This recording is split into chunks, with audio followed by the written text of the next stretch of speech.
Bonjour à tous et bienvenue pour cette nouvelle vidéo de la newsletter de Tilsit. Cette semaine, ce sera la paracha de Yitro, dans laquelle évidemment nous allons entendre les 10 commandements, ce texte important, fondamental de notre religion, dans lequel on entendra le décalogue, les 10 commandements, donc la révélation de Dieu, qui va transmettre 10 principes qui vont rester gravés profondément en notre conscience collective.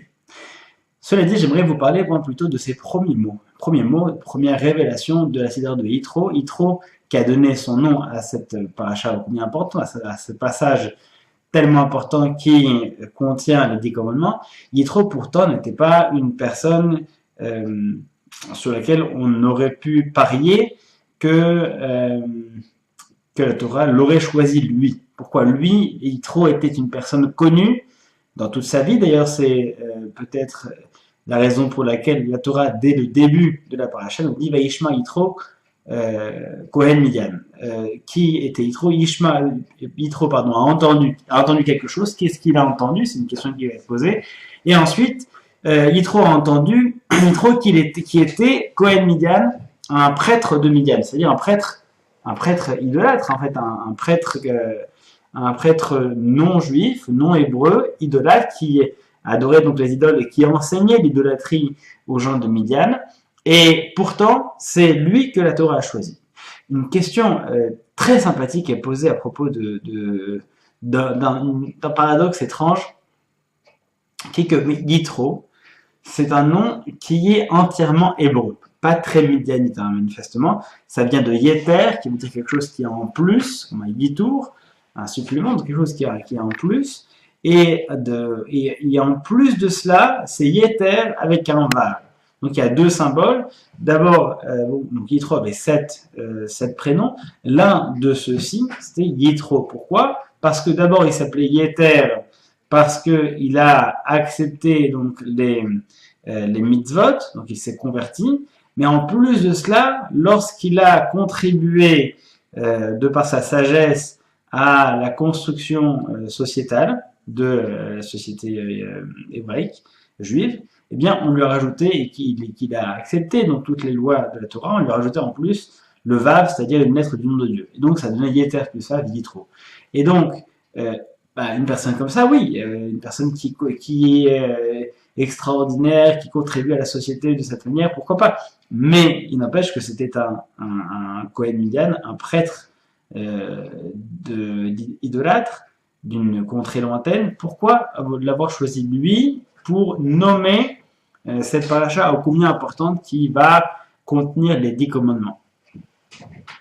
Et de plus, pourquoi nourrir un paradoxe, une sorte d'anachronie? Comment est-ce qu'on peut savoir qui est Yitro si on ne l'appelle pas par son nom? C'est-à-dire au moment où on l'appelle, au moment où on dit Vaishma Yitro, Yitro a entendu ce qui s'était produit donc lors de la traversée de la mer et il s'est converti. Mais au moment où on en parle et toutes les parachutes précédentes, il ne s'appelait donc pas Yitro. C'est après cette convertie qu'on l'a surnommé, qu'on l'a appelé Yitro du fait de son engagement, etc. Donc c'est quand même bizarre de lui donner ce nom-là avant qu'il ne l'ait eu vraiment. D'ailleurs, à propos d'Avraham et Abraham, chronologiquement, on l'appelle toujours Avraham jusqu'à ce qu'on lui rajoute une lettre, et là on l'appelle Abraham.